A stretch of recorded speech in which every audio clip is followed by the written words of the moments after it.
Y luego lo siguiente que recuerdo fue el jefe de mi jefe gritándole a otro ingeniero a 3 días antes. Se ganaba bastante bien. ¿Cuánto se ganaba? Yo hablaba de viernes buenos y viernes malos, porque había viernes que cobraba y viernes que no, ¿no? Pero un becario por aquella época cobraba más o menos...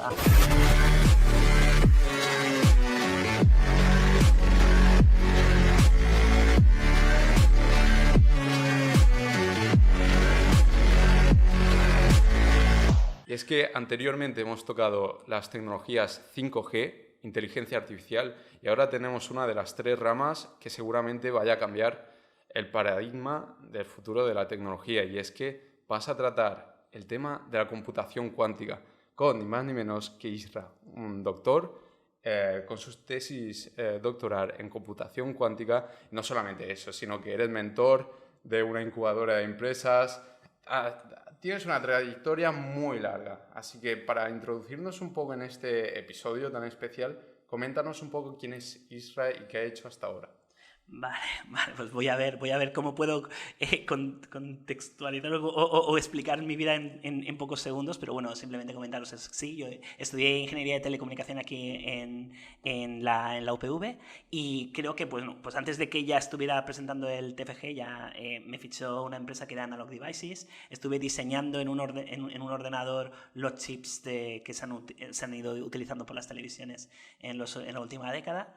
Pero me di cuenta que tampoco era donde quería estar toda mi vida, ¿no? Entonces volví aquí, hice un máster en sistemas electrónicos, empecé a trabajar en la universidad asesorando emprendedores y emprendedoras, y luego con el tiempo dije, pues me apetece... Quería hacer también la tesis doctoral como un colofón de toda mi formación, que ahora hablaremos también de eso si queréis.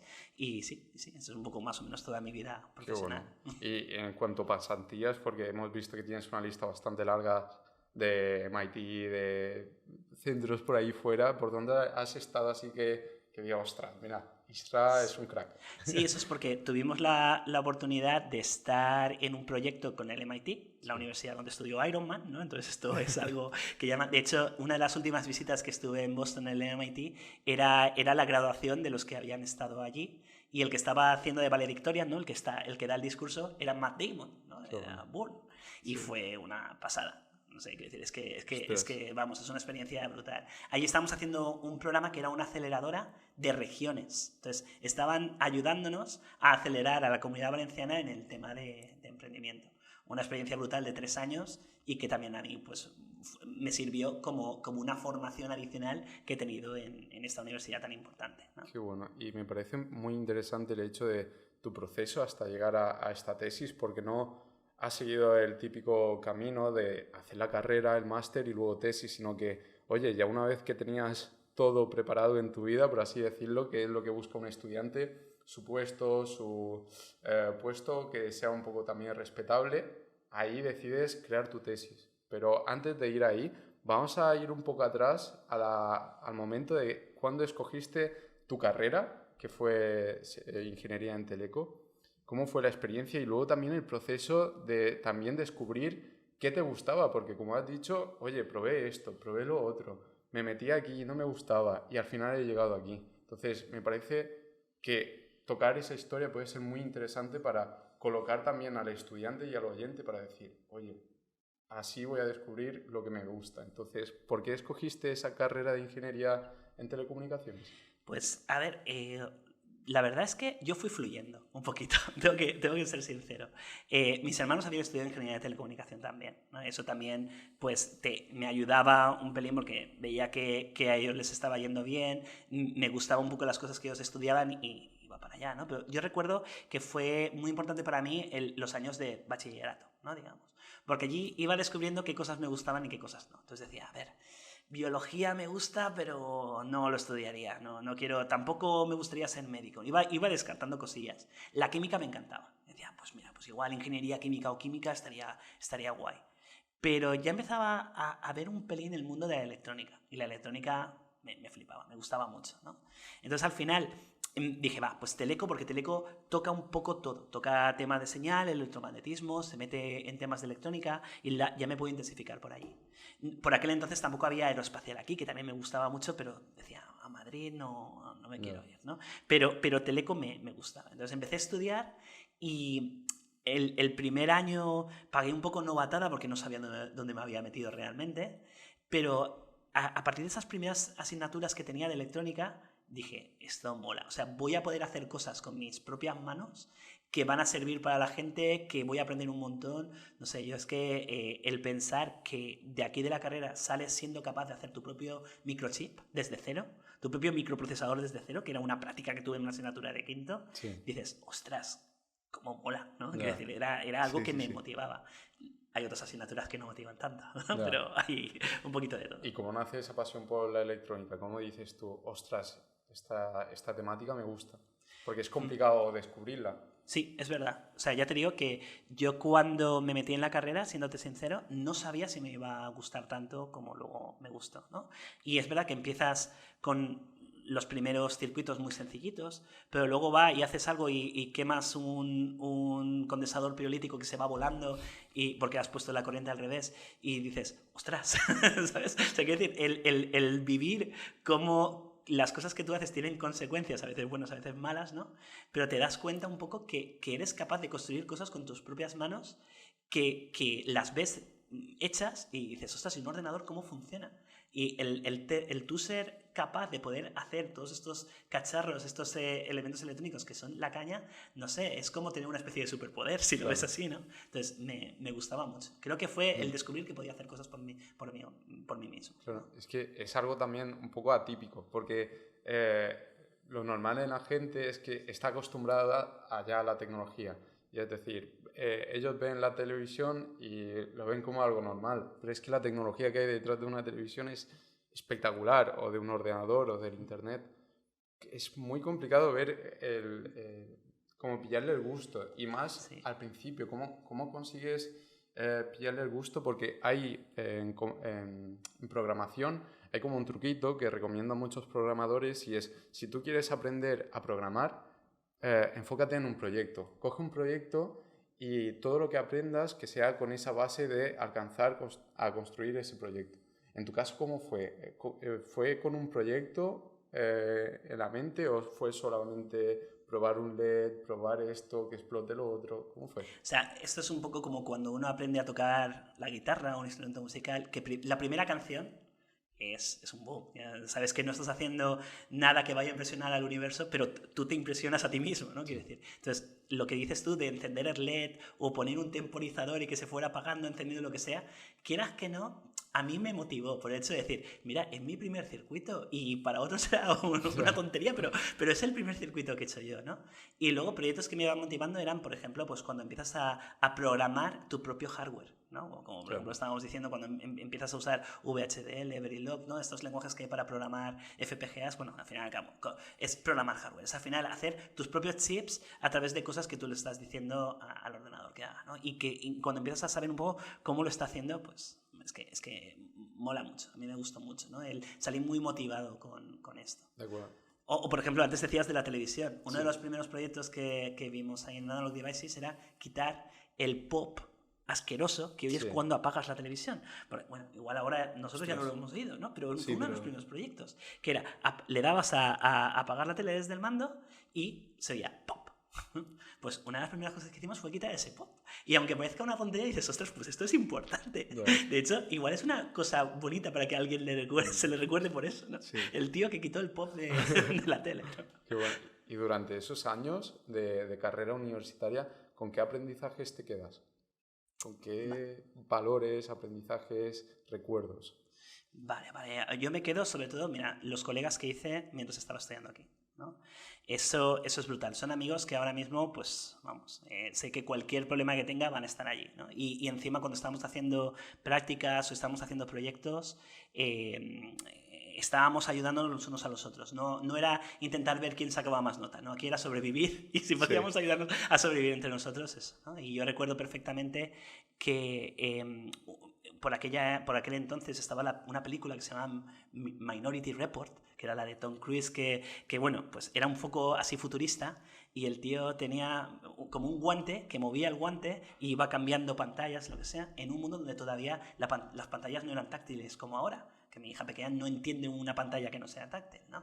Pues se nos ocurrió hacer un guante con ultrasonidos que funcionara como eso, y tuvimos 2 clases de profesores, los que nos decían, ponte a estudiar, que si no, no te sacarás la carrera, y el que nos animaba a hacer cosas, porque ya te digo, luego cuando uno tiene entrevistas de trabajo y enseña los proyectitos que ha hecho por gusto, eso atrae más a las empresas que igual el haber sacado 20 dieces, ¿no? Claro, totalmente. Y luego la electrónica es muy amplia. O sea, la electrónica, pues por ejemplo, lo que está hablando de las televisiones o de el tema más táctil, pero luego te puedes centrar en crear un cepillo eléctrico o un componente de un avión. O sea, es tan amplio que puedes centrarte en muchísimos aspectos. Sí, o un Satisfyer, lo que tú quieras, que puedes hacer lo que quieras, ¿no? De hecho, yo vi 2 grandes mundos dentro de la electrónica, que era la electrónica de consumo o la de potencia, que son para más aplicaciones industriales, que son súper necesarias también. Pero no sé por qué, yo soy más mundano, me gustaban más las cosas que podemos disfrutar, ¿no? En familia o lo que sea, y me fui más hacia la electrónica de consumo. Qué bueno.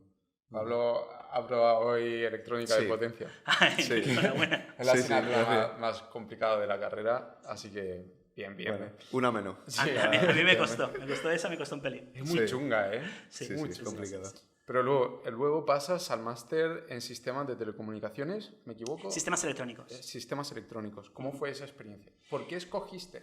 Porque esto es muy importante. Ahora mismo, y más en nuestro caso, estamos terminando la carrera, hay tantos másteres. ¿Cómo escoges tú tu máster? ¿Por qué escogiste ese? Sí, mira, que me flipaban los 2 que habían en aquella época, que era el de Ingeniería de Telecomunicación y el de Sistemas Electrónicos. Pero yo, como había dirigido mi vida laboral, ¿no? Digamos, mi vida profesional hacia la electrónica, por aquel entonces, luego tuve un momento de cambio de vital y me fui hacia el tema de emprendimiento, ¿no? Pero cuando estaba trabajando en Analog, que me había vuelto aquí y yo quería seguir trabajando en temas de electrónica, pensé que me iba a ser de más utilidad un máster centrado en electrónica que el de Ingeniería de Telecomunicación, que estaba muy bien y que también lo haría, quiero decirte, ¿no? Pero hice el de Sistemas Electrónicos porque profundizaba y era mucho más práctico cosas que igual no habían dado tanto tiempo de dar en la carrera, en el grado, ¿no? Como por ejemplo, pues seguir profundizando en todo ese mundo apasionante de las FPGAs, que es al final hardware programable, ¿no? Pues el seguir trabajando, además trabajaban con otro lenguaje que no era el que habíamos gastado más, pero el que yo gastaba en Analog Devices, porque aquí en la carrera usábamos más VHDL, pero en Analog era más Verilog, ¿no? Luego había más asignaturas de electrónica analógica, que yo cuando estaba en Analog estaba en electrónica analógica, porque programar es programar, pero electrónica analógica tienes que usar una intuición educada, porque cada nueva tecnología las cosas dejan de funcionar, ¿no? Entonces era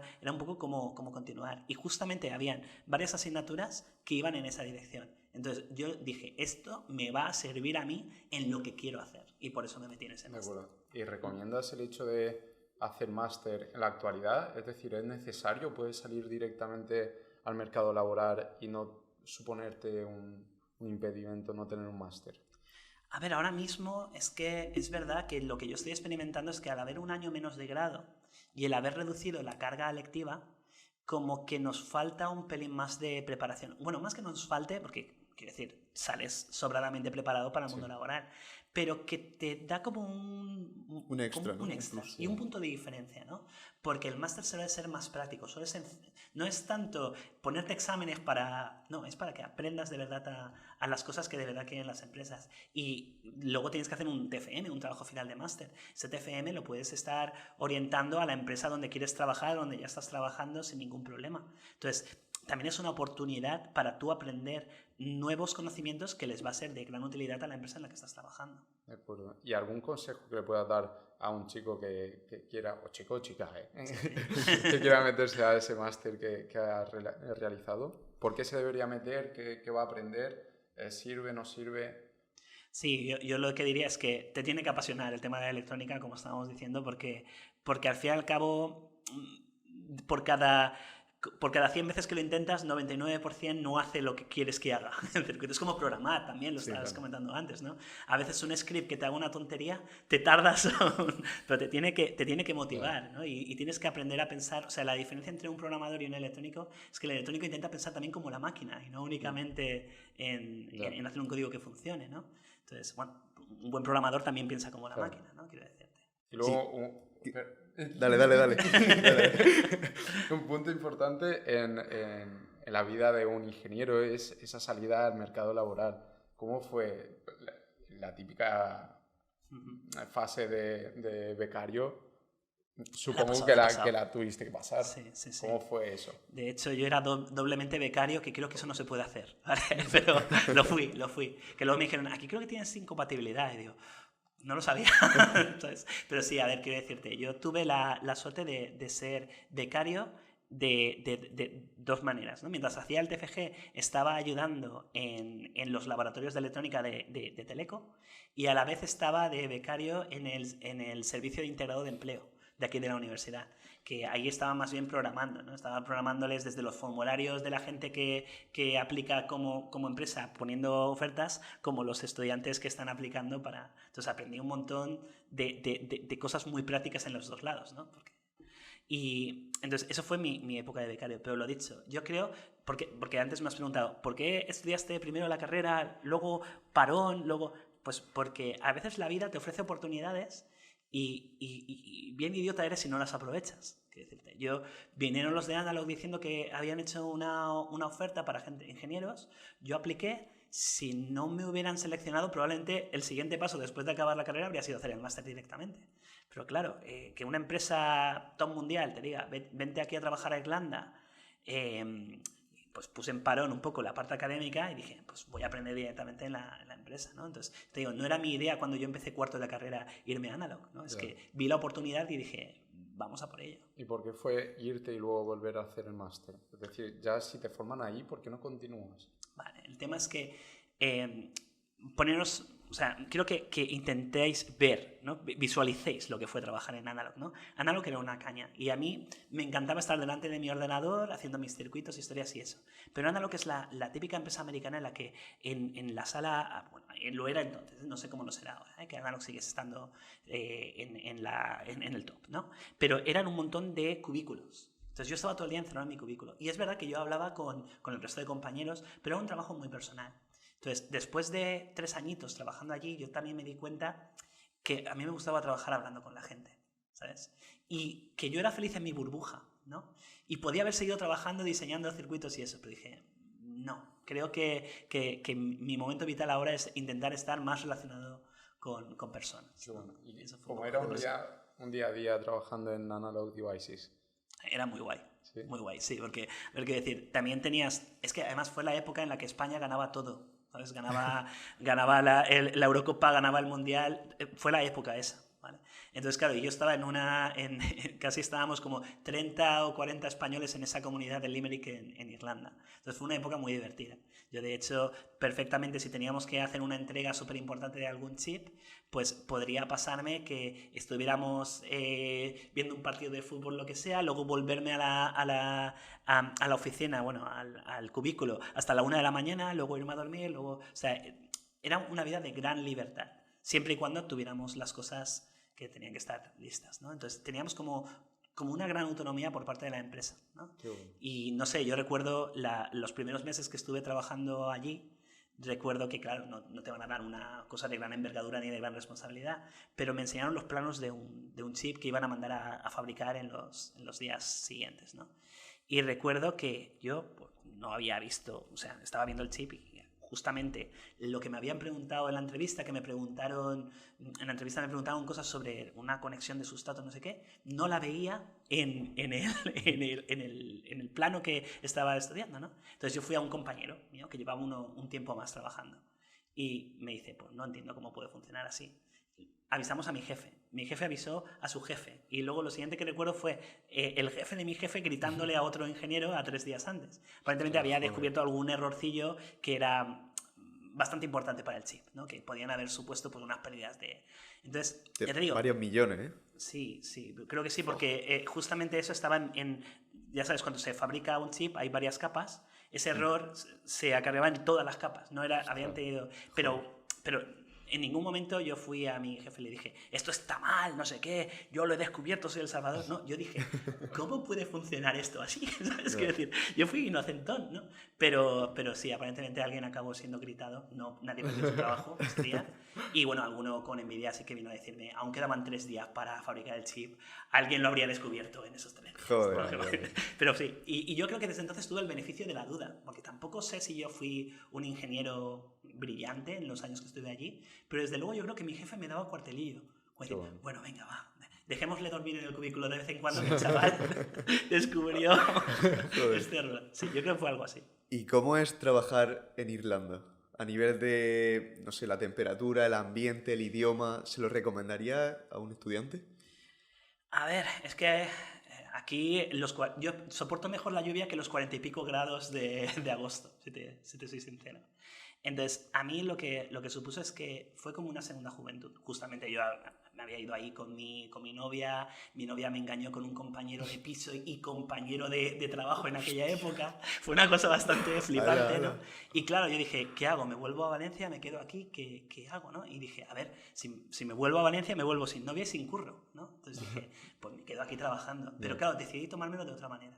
Entonces, tengo mucha libertad porque no estoy en mi país, estoy en una cultura diferente a la que tengo que aprender y tengo que aprender a vivir también un poco como los irlandeses, aunque no pueda beber tanto alcohol como ellos. Pero la verdad es que para mí fue no sé, me amoldé a esa cultura y aprendí a vivir, pues eso, sin pensar en nada más que intentar disfrutar, aprender y luego yo sabía que no me quería quedar allí toda la vida, pero sí que decía, ya tengo tiempo para volver a la casilla de salida. De momento vamos a disfrutar el tiempo que esté aquí con los compis de trabajo, cosas así. Estaba muy bien.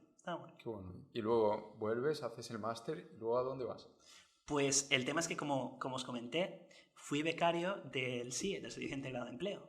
Yo les decía, si surge alguna oferta así chula, avisadme, ¿sabes? Porque yo había sido becario y tenía todavía mis amistades allí. Y me dijeron, oye, que se va a abrir una nueva fundación aquí, que es la Fundación Globalidad y Microeconomía, que la va a llevar el antiguo rector de la universidad, don Justo Nieto, y está buscando director gerente. Y yo dije, a ver, no sé demasiado de este tema, ¿no? Pero no sé, sí que estaba yo replanteándome el tema de decir, ostras, ¿quiero seguir dedicado a hacer hardware en un cubículo o quiero tener un trabajo en el que pueda hablar con los demás, igual también poder trabajar con otras personas que estén haciendo sus proyectos en electrónica? Entonces dije, pues me vuelvo a Valencia, acepto este trabajo y además hago el máster y no pierdo el contacto con una cosa que es una pasión mía como es la electrónica, que ha pasado de ser mi vocación a mi hobby, ¿no? Vale, y a nivel de dificultad, comparando el grado de telecomunicaciones con el máster... El grado 1000 veces más complicado. Sí. O sea, me ha dado muchos más sufrimientos la carrera que el máster, quiero decirte, por supuesto. ¿Por qué? Pues porque en la carrera tienes que enfrentarte al electromagnetismo, tienes que enfrentarte a las matemáticas de integrales triples y cosas que para mí eran muy complicadas, a un tema, a las microondas, a las antenas, tienes que enfrentarte también a cosas que son chulas, pero que no se me daban tan bien como la electrónica. Sin embargo, el máster era meramente cosas prácticas que me iban a servir, ¿sabes? Y luego, ¿pasan cuántos años hasta que decides tomar el camino de crear tu propia tesis? Pues yo lo tenía pendiente, era como una asignaturilla pendiente, ¿no? ¿Qué pasa? ¿Asignaturilla? Sí, como un pequeño proyecto. ¿Asignaturilla? Sí. ¿Un doctorado? Un doctorado. Era algo que yo quería hacer. También porque era como... No me gusta dejar las cosas a mitad. Y para mí, yo pensaba que la tesis doctoral era como finalizar un proyecto formativo de muchísimos años, ¿no? Y si no lo hacía, al final, también mis hermanos la tenían, ¿no? Entonces era un poco... Un pique. ¿no? El pique de decir... Claro, la serie esta de The Big Bang Theory, si os dais cuenta, Horowitz, ¿no? Era el ingeniero que no tenía tesis y siempre le miraban por encima del hombro porque no tenía la tesis doctoral. Pero ya te digo que no era tanto por eso, sino por el hecho de decir... si mi hobby está siendo la electrónica, ¿no? Y ahora mismo estoy trabajando en esto, ¿por qué no lo convierto en un proyecto que me una a todos los mundos y pueda intentar hacer algo en electrónica que sea útil, que sirva para la humanidad si alguien quiere continuar con el proyecto, ¿no? Cuando yo lo termine? Porque te digo, no, en ningún momento intentaba hacer pasta con mi tesis doctoral, era un proyecto que era pues, para gloria personal, para gloria del mundo, ¿no? Y para seguir disfrutando con algo que me apasionaba, lo cual no es lo normal. no conozco a prácticamente nadie que haya hecho la tesis doctoral por hobby. Todos lo hacen con otras pretensiones, ¿no? De hecho, una de las cosas que yo experimenté al principio de la tesis doctoral me decían, ¿y en qué departamento? Y yo pensaba, no, si lo hago por hobby. ¿Y con qué? ¿Sabes? Fue un poco así. Menos mal que mi jefe de aquella época, que era el que era vicerrector, era Pepe Millet, pues me acogió y me ayudó un poco, ¿no? a cómo poderlo hacerlo casi por libre, porque no tenía un grupo, un departamento que estuviéramos publicando. No hay un departamento de computación cuántica, por ejemplo, en la UPV a día de hoy. Lo habrá, ¿no? Y hay gente trabajando, ¿no? Pero no sé. Entonces, la verdad es que fue un poco una aventura que me tuve que construir incluso mi propio camino un poco, porque no es lo normal. Lo normal, la gente que suele hacer la tesis doctoral es porque la pretensión que tiene es quedarse a trabajar en la propia universidad como profesores, porque es algo que, o profesoras, porque es algo que tienes que tener si quieres avanzar en la carrera docente e investigadora. Pero también, por ejemplo, hay algunas personas que hacen doctorados industriales porque a las empresas ese nuevo conocimiento que se genera les interesa mucho para sus propias patentes, para sus propias historias, que serían un poco las dos razones. Entonces, sería o bien porque quieres hacer carrera docente e investigadora, o bien porque quieres crear un nuevo conocimiento que pueda ser útil para la humanidad o para la empresa en la que estás trabajando. En mi caso fue por hobby. Qué bueno. Sí. ¿Y cómo es el proceso de realizar un doctorado? ¿Cómo es el día a día de un doctorado? ¿Cuánto tiempo lleva? Vale, en teoría, si tú le dedicas el tiempo que le tienes que dedicar, probablemente en 3 años puedas tenerlo. No en 7, como fue mi caso. A mí me costó unos años más. Sobre todo porque, como en mi caso, no era lo que yo hacía en el día a día.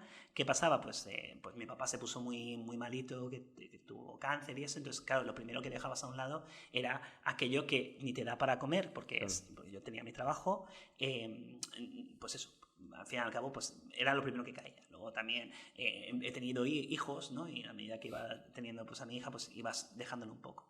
Y la pandemia me vino muy bien, porque unos aprendieron a hacer pan durante la pandemia. Yo dije, no, vamos a centrarnos. Y era un punto de la tesis doctoral en la que ya tenía resultados y ya podía centrarme en intentar publicarlos, porque para mí era importante que hubiera como publicaciones que avalaran por gente externa ese conocimiento que yo estaba generando, ¿no? Entonces es un poco lo que he estado haciendo durante la pandemia, y eso me sirvió para centrarme y acabarla. ¿Cómo consigues la validación de un artículo que has escrito tú? Porque yo hace poco estuve, no sé, creo que fue un vídeo de YouTube que para que una revista de ciencia te publique, eso tiene que estar avalado por ciertas personas. Sí. ¿Cómo conseguiste tú avalar esos artículos? De hecho, suele decirse que te lo tienen que revisar al menos 2 personas a ciegas, sin que sepan que tú eres tú, ¿no? Y tienen que darte un feedback favorable de ese artículo para que se publique, ¿no? En mi caso me han tumbado muchos artículos.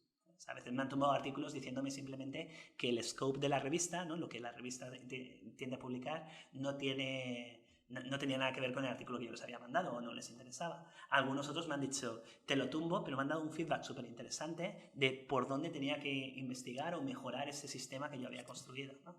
Hasta que ya pues al 3er, 4 intento me dicen, pues oye, está muy bien esto, vamos a publicártelo, ¿sabes? Bueno. ¿Y parte de ese doctorado fue en Estados Unidos?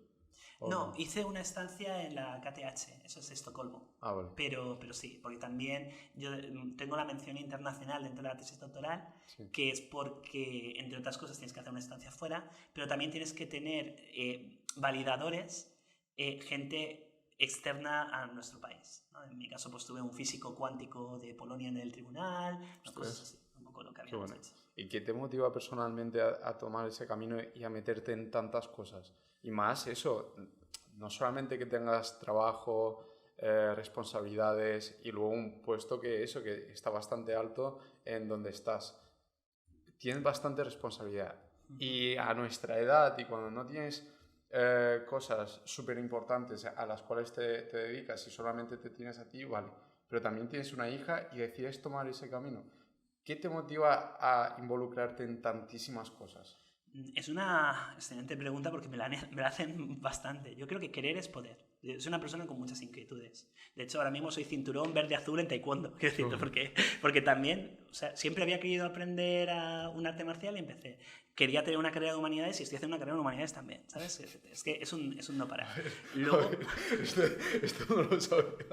Sí, Esto de verdad que no lo sabía. Esta es nueva, sí. Terminas ya tesis, con hijos, con todo, y empiezas a hacer Sí, otra carrera. me queda el TFG para tener la carrera de teología protestante, que la quise hacer también porque me molan las religiones también, soy cristiano, y quise hacer también esa carrera. Y me queda el TFG, estoy en ello. Hay quien se va de cerveza y otros que se dedican a hacer tesis. Y también, Y me voy, grados. y también me voy de cerveza, quiero decir que es un poco que y no me considero una persona súper bien organizada, pero lo que pasa es que duermo igual menos que la media, eso sí que es verdad. Cuando acuesto a la nena o mi mujer se va a dormir, pillo yo el portátil y me pongo... La tesis se ha hecho con nocturnidad y alevosía, quiero decirte, se ha hecho de noche esa tesis doctoral. Por eso mi tesis no estaba basada en hacer encuestas, eran cosas que yo podía hacer desde casa, ¿no? Hacía temas también de procesado del lenguaje natural, y lo que hacía era descargarme un montón de artículos e historias que me hacían que no tuviera que hablar con gente, porque no tenía el tiempo, tenía que hacerlo de noche. Pues justo esto me lo ha comentado mi hermano, que tú eres profesor de mi hermano. ¿Ah, sí? Sí. Y lo quería decir aquí porque digo, a ver la reacción de Isra. Oye, el tema también de las tesis muchas veces se dedica a alguien. ¿Tú se lo has dedicado o tienes como alguna dedicatoria así bastante emotiva? Tengo 2 páginas de 2 dedicatoria, páginas, sí. Se lo he dedicado a todos los emprendedores y emprendedoras de aquí de la universidad, ¿no? Se lo he dedicado a mi familia, a mi hija, también porque les he robado tiempo por hacer esto, amistades, ¿no? De verdad, tengo una lista de 2 páginas de dedicatorias. A profesores que he tenido, profesoras también, a un montón de gente. Qué bonito. En especial, obviamente, pues a mi familia, sobre todo a mis padres, porque me han soportado los primeros años de mi vida, pero a mi esposa y a mi hija, pues, Claro, y a los que están por venir. ¿Y cómo te gestionas el tiempo para llevar todo eso? Dar clases en universidad, ser el director del centro de emprendimiento, hacer una tesis, hacer una carrera, ser cinturón verde, azul, taekwondo. y ahora me ¿Cómo lo examinaré haces? para el azul, ¿eh? Pues muy mal, quiero decirte. Mi mujer no me aguanta casi. Pero es verdad eso, el hecho de que lo hago de forma casi espontánea. No tengo una super planificación con un Google Calendar super bestia. Simplemente es que querer es poder. Entonces quieres hacer algo y te pones a hacerlo. De hecho, un vecino un día me pilló que estaba haciendo una colección de cromos de Dragon Ball. Hace un añito, no hace tanto. Me decía, es que ni me lo planteo, no me da la vida para tanto. Yo digo, hombre, pues claro, es un poco... Y luego también me pasa lo mismo que le pasa a todo el mundo, que luego pillas el móvil y acabas viéndote 50 vídeos de TikTok. Quiero decir que no es que esté centrado en una cosa todo el rato, pero sí que es verdad que vas sacando tiempo de donde no lo tienes porque quieres tener esas cosas o quieres profundizar en esos temas. ¿Y sabes la media de horas que pasas con el móvil al día, más o menos? No lo sé, pero un huevo. ¿Sí? Un huevo, sí. No creo que sean tantas como la media. Yo creo que la media de jóvenes está entre 7 y 8 horas. No O creo más. que tanto. O más. No me da O la más. vida para tanto. Tanto no puede Pero, ser. por ejemplo, me pongo en la cama y pillo el móvil. O sea, mi mujer me ha prohibido que lo tengamos mientras cenamos el móvil, porque yo lo pillaría y seguiría Muy bien, contestando WhatsApp. lo que buena sea. norma esa. Sí, es buena norma. ¿Y tienes algún momento en el día que sea para ti, para desconectar y decir, tipo meditación o algo, un paseo o algo que digas, necesito este momento para un poco colocar todas las cosas que llevo en mi vida, porque lleva muchísimas? Sí, yo por ejemplo, tampoco es que el domingo por la noche diga esta semana o lo que sea, pero es lo que al final acabo fluyendo. Por ejemplo, estoy haciendo ese TFG de esta carrera de humanidades que os decía, pues ayer por la noche dije, venga, va, me pongo un ratillo, va, a ver si lo puedo ir adelantando. Pero tampoco es que tenga una planificación brutal, aunque he de decir que a las personas emprendedoras a las que asesoro les animo a ser brutalmente disciplinados, es decir, que sean piratas en el sentido de ser muy aventureros en lo que hacen, pero que sean muy metódicos en la manera que tienen de emprender, que tengan sus extras con los datos, que intenten medir todo. Pero luego sí que es verdad que yo a la hora de organizarme no soy tan organizado. Y mi momento zen pues probablemente sea leyendo un manga o algo así, que me quedo... Sí. Soy muy friki. ¿Cómo un estudiante puede ser más disciplinado? Pues con ¿Qué hábitos? Con disciplina. Y lamentablemente es un poco duro decir con disciplina, pero al final yo creo que podría llegar incluso mucho más lejos en las cosas que hago si fuera más disciplinado. Es decir, pues que igual al final de cada semana te organices un poco la semana siguiente, que al final de cada mes te organices un poco eso, que te quites proyectos que no avanzan por ningún lado y te centres en lo que, o sea, focus en lo que de verdad quieres. Sí. Vale. Pero ya te digo que no predico con el ejemplo muchas veces. Y vamos a pasar ya Sí. a lo que iba el vídeo y era Sí. la computación cuántica. Coméntanos esa tesis, ese libro que nos tienes. Vale. ¿Qué es? ¿De dónde nace? ¿De dónde nace Vale, muy bien. la muy bien. curiosidad? Vale, ¿de dónde nace la curiosidad primero y luego vamos al tema? De hecho, os digo una cosa, cuando yo empecé en 2013 con mi tesis doctoral, o 2014, computación cuántica no estaba ni en el título ni en lo que quería hacer. Es decir, yo al final estaba intentando hacer algo que juntara todos mis mundos, como estaba diciendo, ¿no? Como he dicho antes en la entrevista. Entonces yo lo que quería hacer, una aplicación que te predijera el futuro. Eso es lo que yo quería hacer. Era, pues este es el sector que te interesa, pues entonces vamos a ver si yo, estudiando automáticamente todos los artículos que se han publicado científicamente sobre ese sector, sobre todos los artículos periodísticos y todos los tweets en redes sociales que hablaron sobre eso, a ver si puedo detectar hacia dónde va a ir ese sector. Eso era lo que yo quería hacer. Era más algo de inteligencia artificial. Sí.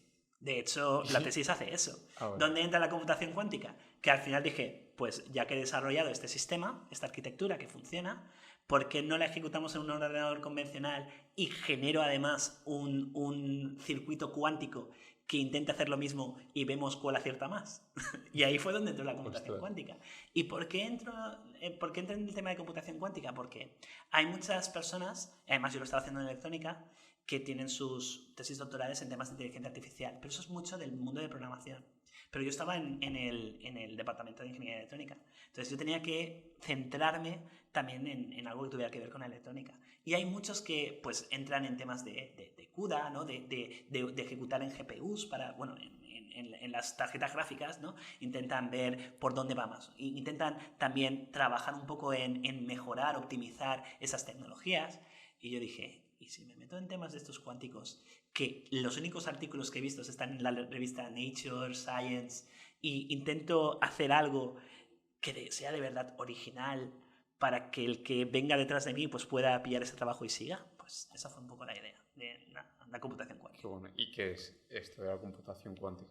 Bueno, pues la computación cuántica es un nuevo paradigma en el mundo de los ordenadores, al fin y al cabo, ¿no? A día de hoy, los ordenadores que tenemos pues trabajan con ceros y unos, ¿vale? Y la computación cuántica está basada en otra manera, ¿no? de entender esto. Es decir, si los bits tienen un valor de 0 y 1, en la computación cuántica los qubits que utilizan, que son la unidad mínima de información, a la vez que los bits son en los ordenadores convencionales, pueden tener ese valor de 0 y 1 o una superposición de ambos estados. Cágate, pero sí, va por ahí el tema. ¿De acuerdo? ¿Y qué aplicaciones se busca con esto de la computación cuántica?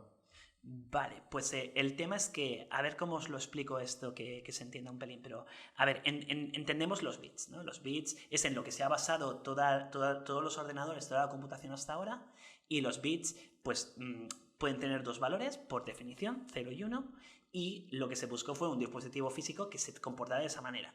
Y ahí los transistores han dado la talla durante décadas, ¿no? Porque al fin y al cabo, pues si dejan pasar corriente es un 1 y si no dejan pasar corriente es un 0. Entonces han encontrado un dispositivo físico que sirve para lo que tenía que servir. Y durante décadas nos ha servido súper bien. ¿Qué es eso de la computación cuántica? Es, pues ya sabéis que hace unos 100 años, ¿no? Pues estaba Schrödinger hablando del gato que estaba vivo y muerto a la vez por estar encerrado en una casa o lo que fuera, en una caja, y había una cápsula de veneno y si se la comía se moría, y él dijo, pues está vivo y muerto a la vez. Alguien dijo, ¿y esto tendría alguna utilidad para el mundo de la computación? Porque decía, ¿vale? Si yo puedo tener un 0, un 1, una superposición de estados, eso es útil para algo. Y entonces, claro, si pensamos un poco en lo que yo puedo hacer con 10 bits, ¿no? Pues mi nena que es pequeña, con 10 dedos, pues sabe contar hasta 10. Nosotros con 10 bits, ¿no? Con 10 dedos, podemos contar hasta 2 a la 10, que es 1023, o bueno, 1024 menos el 0, ¿no? Menos 1, que es el 0, ¿no?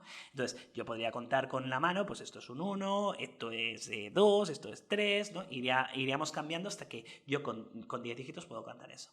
Pero ¿qué pasa? Que yo solo puedo tener un estado a la vez, porque eso es totalmente determinista. Entonces yo con 10 bits puedo tener el número 1000 almacenado. Luego puedo almacenar el número 11 si borro el 1000 que tenía antes, ¿no? Pero solo puedo hacer eso. Pero con la computación cuántica puedo tener mucha más información almacenada en 10 qubits porque puedo tener esos estados en superposición.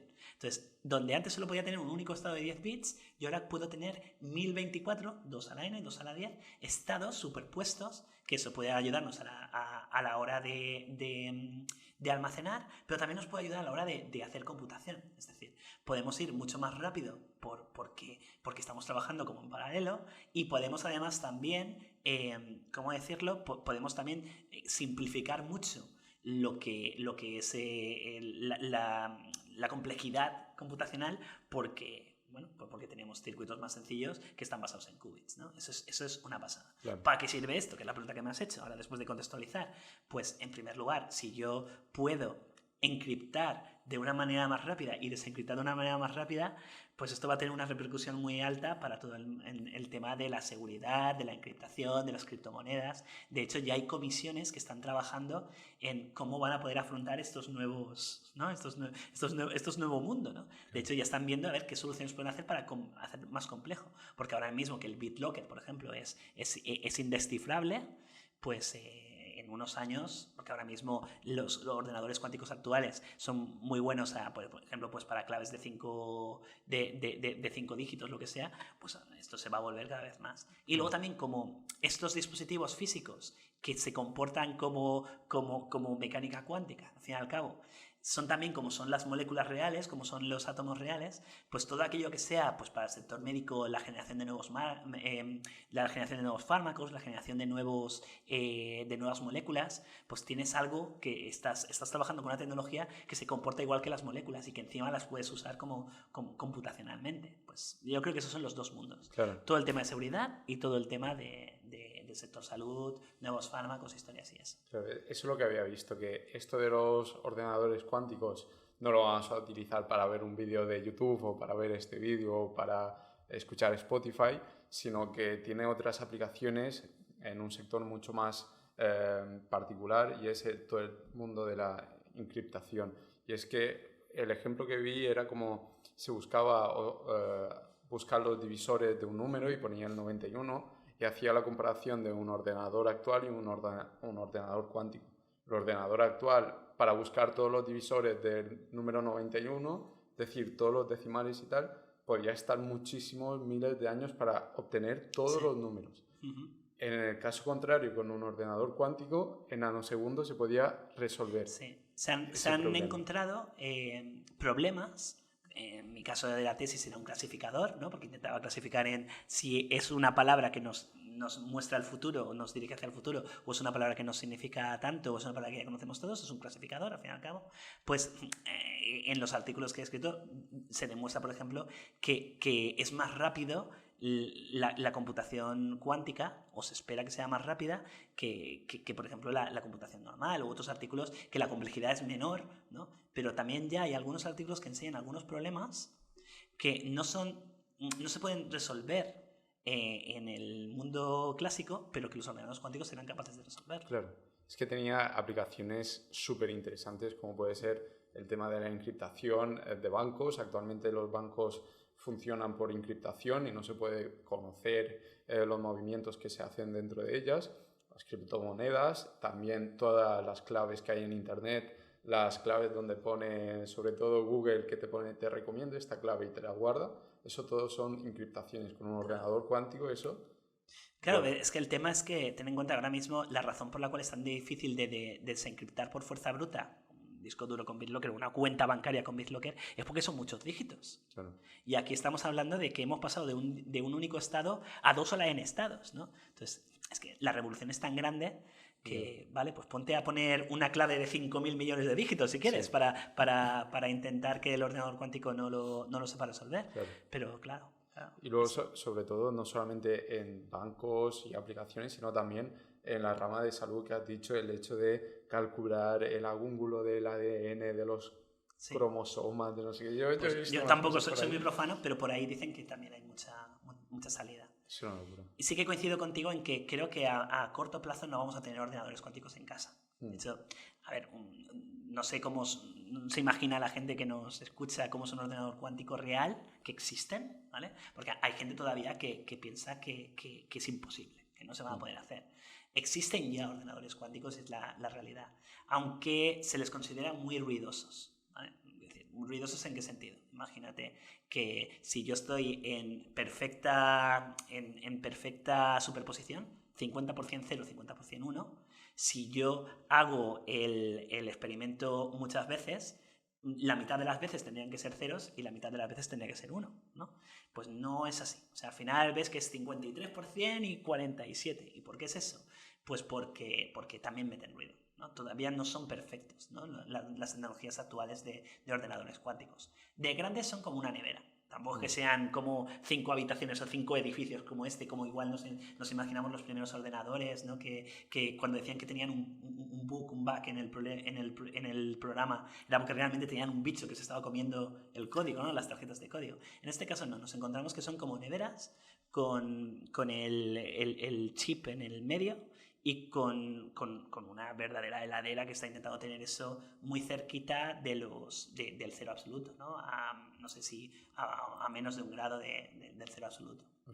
0 grados, ¿no? Ni frío ni calor. Sí, pero estos no son los 0 grados nuestros, estamos hablando de 0 kelvins, estamos hablando de cerca de menos 273 grados bajo cero. Ahí sí hace frío. Ahí sí que Eso sí. hace frío. De hecho, me contaba Ismael Faro, que es el arquitecto del mundo cuántico en IBM, ¿no? que una persona que fue de visita abrazó la nevera, decir, ¡qué guay! Y claro, transmitió su calor y estuvieron luego 2 semanas volviendo a calibrar ¿sabes? El propio ordenador cuántico. Y esa es una única de las tecnologías que existen, la de superconductores, para generar ordenadores cuánticos, pero existen 4 o 5 más, quiero decirte. Porque al fin y al cabo, lo que os estaba diciendo, la razón por la cual se busca un dispositivo físico es para que se comporte de la manera en que nosotros hemos ideado la computación. Los transistores era porque hacía falta un dispositivo físico que pudiera tener 2 estados, 0 y 1. Ahora lo que se busca es algo que pueda simular o tener de verdad esa superposición de estados, ¿no? Y una de esas tecnologías pues es la superconducción, pues porque básicamente hay poca interacción con la materia porque estamos a temperaturas muy bajas y entonces se pueden tener como átomos aislados con los cuales pues tú puedes jugar a esto, ¿no? Pero hay otras tecnologías, están mucho en temas de nanofotónica trabajando con esto también, están incluso haciéndolos de forma simulada que no tiene nada que ver con materia, pues creando como pozos, doble pozo, que tú puedas cambiar los pozos de energía para que haya la misma posibilidad o menos posibilidad de que esté más en 0 en 1 y ahí simulando la superposición, ¿no? Hay incluso tecnologías de unas partículas que no existen a día de hoy. Pero hay muchas tecnologías y lo que se está buscando es un dispositivo físico que se comporte de esta manera, de la misma manera que se buscó el transistor para que se comportara de esa manera. De acuerdo. Y bueno, actualmente se tiene acceso a estos ordenadores, es decir, tú que tienes que hacer la tesis, ¿cómo puedes tener el uso de algún computador cuántico? Pues no solo están disponibles, que en muchos casos es gratuito. Yo, por ejemplo, mi tesis doctoral lo hice en el IBM Quantum Experience, ¿vale?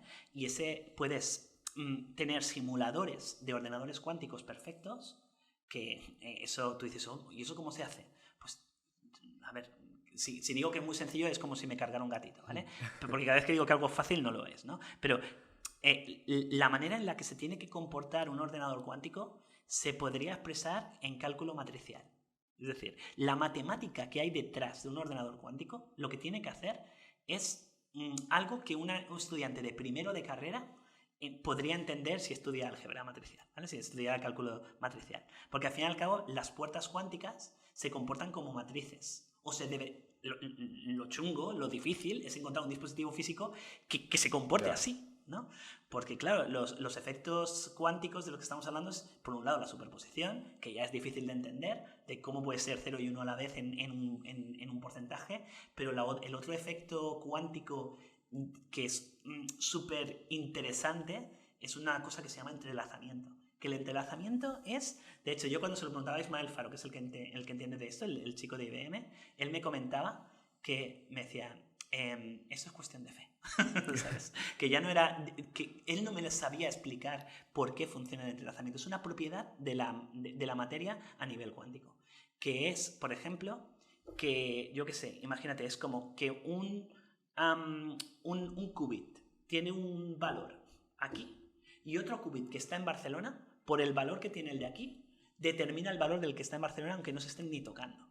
Eso es brutal. Eso me ponía el ejemplo, bueno, si tienes un colega y no sé, ha dormido en tu casa y tú ves que te vas a poner los calcetines y tienes uno blanco y uno negro, ¿no? O pues el otro par blanco y negro lo tiene tu compañero, ¿no? O algo así como, es decir, si había uno blanco y uno negro, yo qué sé, pues si él se ha ido y no sabes cuál tiene, al ver tú que tiene el blanco sabes que él tiene el negro, yo qué sé, cosas así, ¿no? Son ejemplos así. Pero no, el entrelazamiento es más bestia. El entrelazamiento es que el valor de un qubit que no se está tocando con otro lo determina esto. Y eso hay puertas cuánticas que utilizan eso.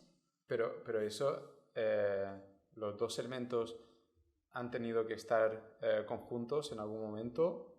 Es decir, los dos elementos, se puede crear uno aquí y otro en Barcelona, o tuvieron que estar en un momento juntos y luego alejarse. A ver, yo cuando para veo... tener ese enlace. A ver, en mecánica cuántica, esos nunca se han tocado. Vale. Pero hay un entrelazamiento entre ellos, ¿sabes? No te sé explicar por qué funciona Ya. eso. En computación cuántica, lo que yo veo, por ejemplo, cuando veo la descripción de los ordenadores cuánticos que tiene IBM, que además tienen nombres de ciudades españolas, porque Ismael Faro, aunque él esté allí en IBM en Estados Unidos, español, entonces se le llama QVM Santiago, QVM Río, yo qué sé, no sé. Río creo que no existe, se me acaba de inventar, es donde me gustaría estar. Pero bueno, el tema, pero sí que hay uno que es Santiago de Compostela, que es el ordenador, sí. ¿Vale? Pues yo lo que veo en las características de esos ordenadores es que te dicen, este ordenador tiene 5 qubits, es decir, puedes jugar con 5 qubits, y el 3 y el 4 están entrelazados. Te dicen cuántos están entrelazados entre eso. Supongo que porque de alguna manera sí que habrán hecho que algunos determinen a los otros, ¿no? Entonces hay unas puertas cuánticas que tú le dices, pues hay una que es simplemente se llama CNOT, que es un control node. ¿Qué es lo que hace? Pues si el qubit entrelazado está a 0, actúa como que pasa el otro bit no cambia de valor. Y si el otro tiene un 1, hace que el otro cambie. Esos qubits están entrelazados.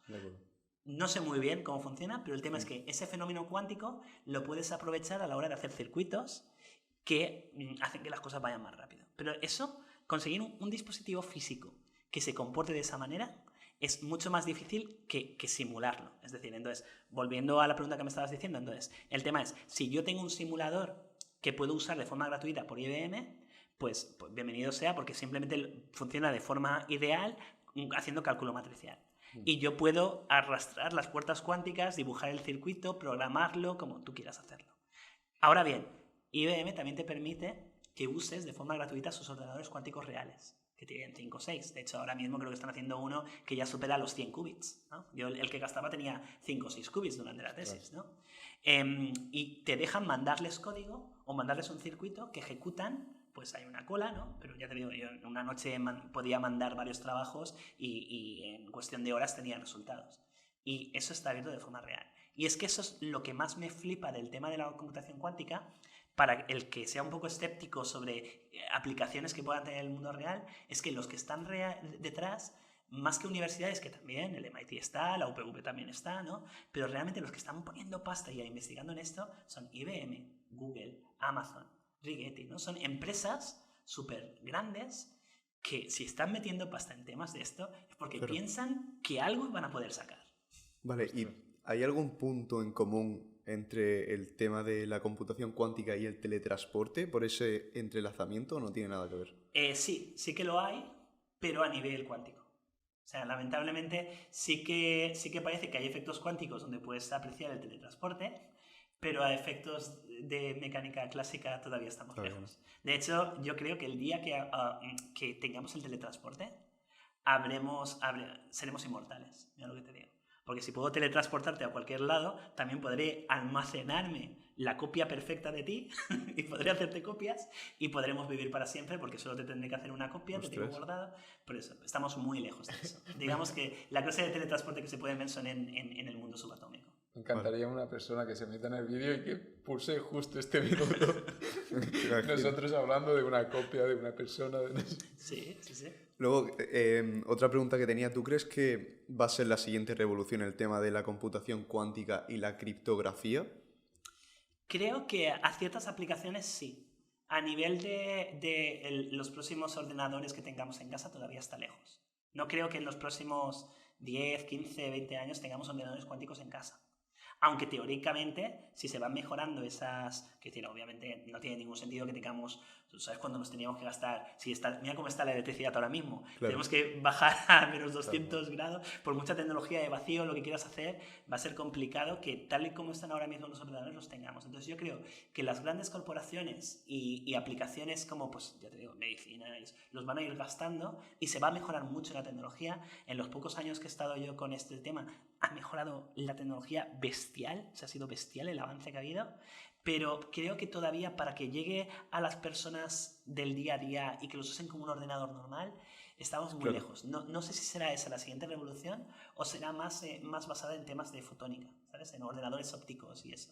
Lo veo más factible. ¿Por qué? Porque los ordenadores ópticos ya van a temperatura ambiente, ¿no? Para empezar, ¿no? Y llevamos muchos años trabajando con nanofotónica, ¿no? Aquí sí que hay un departamento de nanofotónica en la UPV, por ejemplo. Oye, me gustaría también hablar un poco más de ese tema, pero tengo una pregunta acerca de un poco la criptografía. ¿Qué opinión tienes acerca de la criptomoneda? ¿Tienes alguna opinión así en concreto de decir estoy a favor, estoy en contra, creo que no sirven de nada? A ver, yo pienso que el metaverso va a ser un bluff, pero también lo pienso, ¿eh? Quiero decirte, por ejemplo, pues, que va a ser todo un poco de mierdecilla. Sí, el tema tiene pinta. Tiene pinta, sí. A ver, que luego igual estamos súper a gustos con... Pero, por ejemplo, los NFTs... Pero ahí ya se pierde el contacto humano. El ver, el darte la mano, el mirarte a los ojos, en el metaverso se pierde. Sé, quiero decirte, pero todos jugamos a videojuegos a veces que estamos en un mundo virtual, ¿no? Sí. Pero un mundo virtual total no lo acabo de ver. Además, con dinero real, cuando compras las casas, al día de hoy, sitios como... O sea, sitios que venden casas en metaversos o en mundos virtuales, al final eso está funcionando como criptomonedas. Es decir, el metro cuadrado va cambiando mucho en función y al final están teniendo el mismo comportamiento que una criptomoneda. Los NFTs, por ejemplo, aún no le he encontrado ninguna utilidad real. Quiero decir, que yo sea el dueño del mono aburrido o del gato, del Nyan Cat el como se llama, el que va vomitando arcoíris, ¿no? Eso, que tú seas dueño de eso, realmente a día de hoy la única utilidad que le he visto es gente que ha podido adquirir esto, se han convertido como en un club. Pero quiero decir, como si el club tuviera puesto una membresía de 50.000 euros o de 100 o de 1 millón de euros. Lo que pasa es que lo han convertido en esa membresía el poder adquirir un NFT de los monos, ¿vale? Sí. Pero para mí eso no sé, igual en el futuro sí que tiene una gran repercusión, pero a día de hoy... No, a nivel tecnológico no. Claro. Y quiero decir, si en algún momento funciona de verdad todo esto del mundo virtual, será porque viviremos una inmersión tan grande en eso que no habrá tanta diferencia entre estar en el mundo real que en ese metaverso. Pero mientras el metaverso sepas que es un juego, es un programa, que es algo a lo que estás dedicándole unas horitas de tu vida y donde no te vas a quedar toda la vida porque no tiene sentido, el metaverso no lo va a petar. Y las criptomonedas, pues a ver, sí, podrían funcionar, pero yo creo que no sé, puede que sí que sea en el futuro. Pero tal y como están ahora mismo pensadas, creo que no. Dejémoslo ahí. Pues bueno. Es que el tema del metaverso lo estaba pensando y mucho marketing, pero... Sí. Porque, no sé, pero lo que veo es que la gente normalmente está cada vez más huyendo de redes sociales, estar con teléfono y un sitio donde te sumerja completamente y que tu vida sea esa, no sé, pero... Es que a día de hoy el metaverso no existe. A día de hoy lo que hay son pequeñas aplicaciones. Simulaciones o cosas así. Sí. Pero juegos, incluso a veces igual sí que hay experiencias pero son cosas no conectadas, ¿no? Inconexas, que lo que hacemos es, pues eso, pues que puedas disfrutar un poco de un ambiente durante un tiempo. Algunas tienen aplicación, oye, el metaverso sí que existe para ciertas aplicaciones. Por ejemplo, si yo creo una aplicación que es para enseñarte cómo va a quedar tu casa cuando esté acabada, eso también es parte de una experiencia inmersiva, pero sirve para eso en concreto, no es una experiencia inmersiva para quedarte ahí, ¿no? Eso todavía no existe. De hecho, las primeras cosas que se hicieron fue la realidad aumentada, que bueno, pues con juegos como el Pokémon Go y todo eso. Luego ya saltaron hacia temas como experiencias mixtas, en el que unos llevan el casco, otros están... Hay una cosa de Facebook que es La Caña, que puedes estar como una especie de sala. Las ¿sabes? Oculus. Sí, bueno, las Oculus sería algo que al final tampoco ha funcionado, pero lo que ha hecho Facebook es que si, por ejemplo, tú llevas casco en una reunión, entonces tú eres tu avatar, y si no llevas casco, te conectas como en ese entorno virtual en una pantallita. Entonces están juntas gente con el casco, mientras otros están conectados en pantalla, ¿no? El que lleva casco, obviamente tú no te quieres ver con casco, entonces eres tu avatar, y el que no lleva casco se ha conectado. Entonces es una experiencia mixta de una reunión, ¿no? Sí, fíjate. Pero todavía, para que el metaverso funcione, debería de ser completamente inmersivo. De hecho, la gente dice, no sabemos si para conectarte al metaverso llevarás gafas, llevarás unas Oculus, llevarás las de Microsoft, no se sabe a día de hoy, porque lo que se quiere es que no, que sea realmente... No sé, para que el metaverso funcionara tendría que ser más como Matrix, tendría que ser que tú estés dormido en otro mundo, como en la serie esta de Upload de Amazon Prime, ¿no? Algo así debería de ser para que funcionara.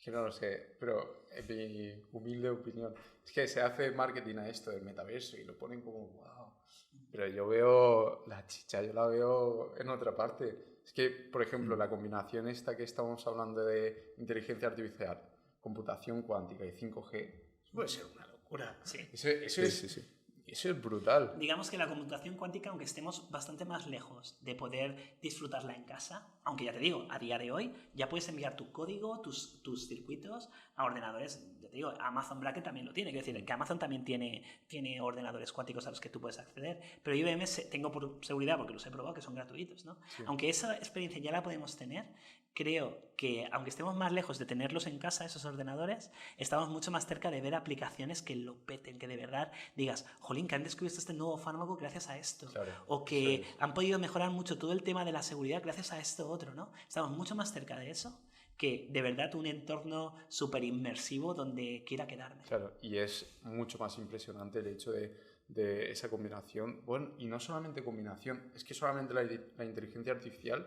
puede detectar o prevenir cánceres. Por ejemplo, se hizo una aplicación que se le entrenaba con radiografías de miles y miles de pacientes, y lo que hacía es que, como tenían el historial de cada una de las personas, podía ir comparando con la red neuronal y así detectar los primeros indicios de cánceres de pulmón.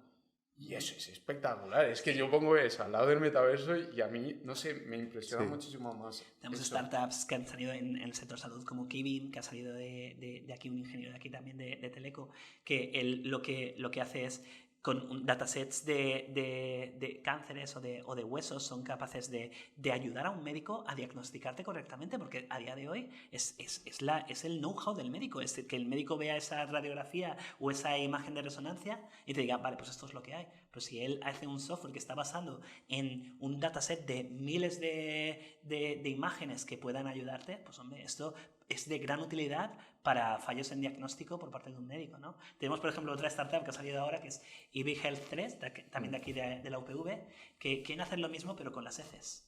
Quieren detectarte. Pero claro, ¿cuál es el problema? Que no hay un dataset de cacas, no hay un dataset de mierda, no hay un montón de... Tienen que generarlo ellos. Pero también puede salvarte la vida. Pero si de pipí, ¿no? De pipí no lo sé. Probablemente sí. Cuando tú haces el test en el médico, sí, ahí lo haces de pipí. Pero bueno, ahí porque supongo que tendrán o tiras reactivas o lo que hacen con eso. Claro. Es decir, no es tanto basado en inteligencia artificial, es porque hay tiras reactivas que reaccionan cuando hay algo, o porque luego hacen un cultivo con eso y lo dejan horas ahí para ver si salen cosas raras, ¿no? Sí. Pero esto está basado en inteligencia artificial. Imagen de la hez, de la caca, para ver si puede detectar. Sí, con imágenes. O sea, no es analizar la caca. Porque, quiero decirte, porque sí, igual tendrás que poner un dispositivo, tendrás que hacer foto del váter cuando acabes. Pero claro, esa es la idea, ¿no? La idea es que, porque quiero decirte, si te tienen que hacer una prueba diagnóstica, ya tienes que llevar esa vez al hospital. Igual ya es tarde cuando ya empiezas a tener síntomas, ¿no? Claro. Pero si esto es algo que tienes instalado en tu váter, ¿no? Fíjate.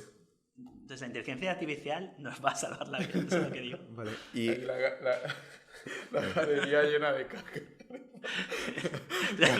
Vamos a pasar. Claro, como, qué gustos tienes, ¿no? Que nadie mira mi galería del... No, Un Instagram.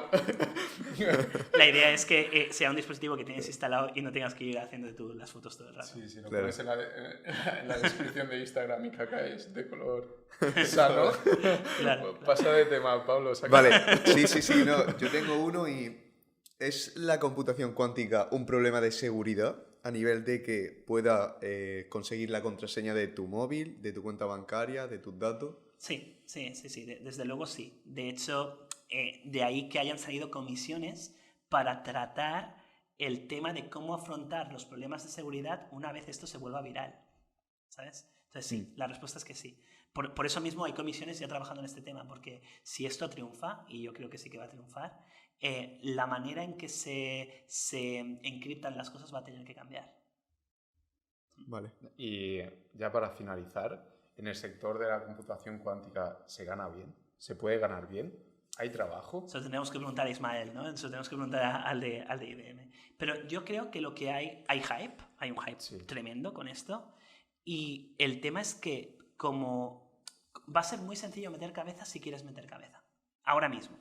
Porque ya te digo, lo ideal sería que se generaran grupitos de trabajo en la universidad, ¿no? Aquí, que alguno quisiera crear alguna empresita, les ayudaríamos en ideas obviamente para eso, pero que fueran saliendo un poco esto, porque realmente eso es lo que me pedía, por ejemplo, este chico de IBM, me decía, lo ideal sería que el siguiente paso sería formar, porque quiero decirte, solo tienes que saber cálculo matricial y meterte en un mundo que es apasionante, porque también te digo, esas van a ser las dos clases de trabajos de empleos que van a generar esto. Por un lado, los que saquen aplicaciones que no tienen, quiero decirte, tú puedes programar sin saber cómo funciona un ordenador, quiero decirte, no, tú puedes ponerte a hacer un código y lo que tienes que entender es cómo funciona ese lenguaje, ¿no?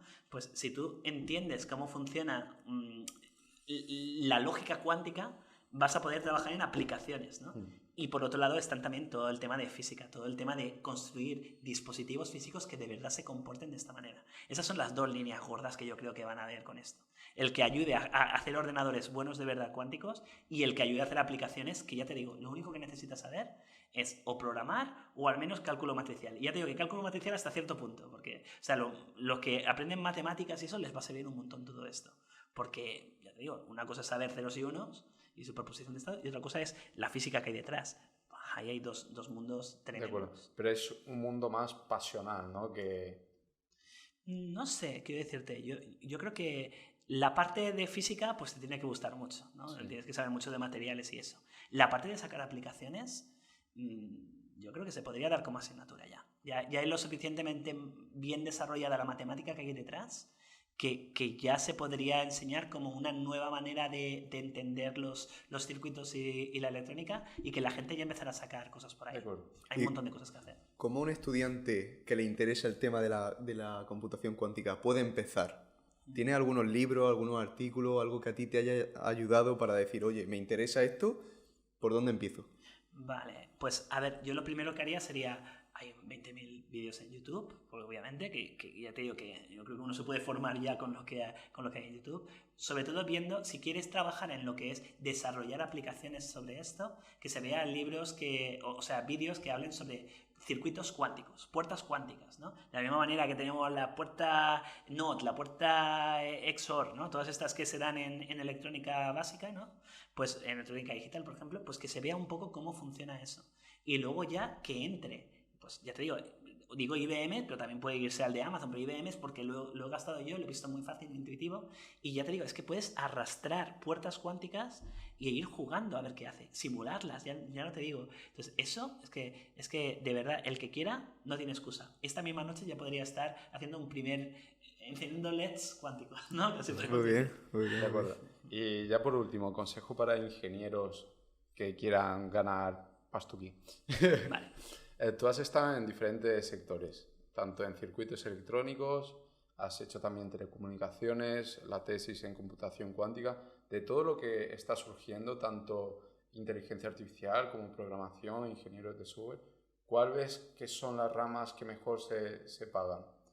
A ver, todo lo que tenga que ver con digitalización en sectores que aprecian la digitalización, ¿no? Porque luego hay otros Claro. sectores donde están por digitalizar, pero todavía no, ¿no? Pero ya te digo, todo lo que tiene que ver con fintech, proptech, o sea, todo lo que tiene que ver con propiedades también, todo eso lo está petando y están generándose muchos empleos que tienen que ver con, o sea, que están generando buenos salarios, ¿no? De acuerdo. También la electrónica en sí, quiero decir, en Analog Devices se ganaba bastante Sí. bien la vida, ¿eh? ¿Cuánto se ganaba? Pues yo cuando empecé a trabajar allí, bueno, me voy a mojar, ¿eh? Cuando yo trabajé era new grad, quiero decir, era recién fichado. Sí. Pues yo cobraba, tampoco era demasiado, 1.500 euros, que no es demasiado, cada 2 semanas. Ostras. No está mal, ¿eh? Para uno que acaba de empezar. Y Claro. hablando hace 10 años. Eso es lo que... Entonces, yo hablaba de viernes buenos y viernes malos. Porque había viernes que cobraba y viernes que no, ¿no? Pero un becario por aquella época cobraba más o menos algo similar, ¿no? Y eso es el primer año. Obviamente, si tú haces carrera allí, vas a ganar mucho más. Ya te digo, mucho más que Joder. igual lo que se gana de funcionario de carrera. Pero ya te digo que en mi caso, yo es algo vocacional. Bueno, pero seguramente de esos 1.500 la mitad lo tendrías que pagar en calefacción. No te creas, no te creas. No. Bueno, seguramente ahora sí. Seguramente ahora sí. Pero en aquella época, y si no, pues puedes hacer lo que hacían mis papás siempre. Que se ponían 5 mantas encima También. Sí. porque no les llegaba para más. Y si no, Sí, el pero- cubículo de la empresa. Sí. La siesta ahí. O si no, pues bebes un poquito más de alcohol y te enteras un poco. Claro. Es verdad, Pablo y yo más que hacemos el chiste a veces. Decimos, no pagamos alquiler, montamos ahí 2 Nos venimos colchones. aquí. No serías el primero que se esconde a vivir en la universidad, pero ahí sí, ¿Qué no, se ha hecho? no puedo seguir por ahí. Pero ha pasado, ¿eh? ¿Ha pasado? ¿Y se ha pillado? Sí, ¿Se ha pillado? la gente viviendo aquí. Y se la invitaba a no vivir aquí. Ah, pero de forma drástica o amable. Habrá habido de todo. Ha pasado de todo. Pero sí, ha pasado varias veces. Entonces, si nosotros... es un ejemplo, no que lo vayamos a hacer, pero si ponemos ahí un colchón y nos pillan que dormimos aquí, ¿qué puede pasar? No lo sé. Pero- Espero que pilléis a alguien de bueno si eso pasa. Yo no os delataré, chicos. No pasa Ah, nada. bueno. Nos llaman a las 5 de la mañana a la Guardia Civil. No, que estamos preparando los focos aquí. Bueno, ya con esto damos fin a esta espectacular entrevista. Muy bien. Hemos hablado de todo, chicos. Sí, creo, de ¿eh? cada Sí, pibe. sí. Bueno, Nada, un placer tenerte aquí, Isra. Ha sido una muy buena conversación y esperamos que haya ayudado a cualquier persona que quiera meterse en este apasionante mundo de la computación cuántica. un honor dúo porque chicos, lo estáis petando y creo que esto acaba de empezar. Eso Bueno, sí así que es. es mi pronóstico.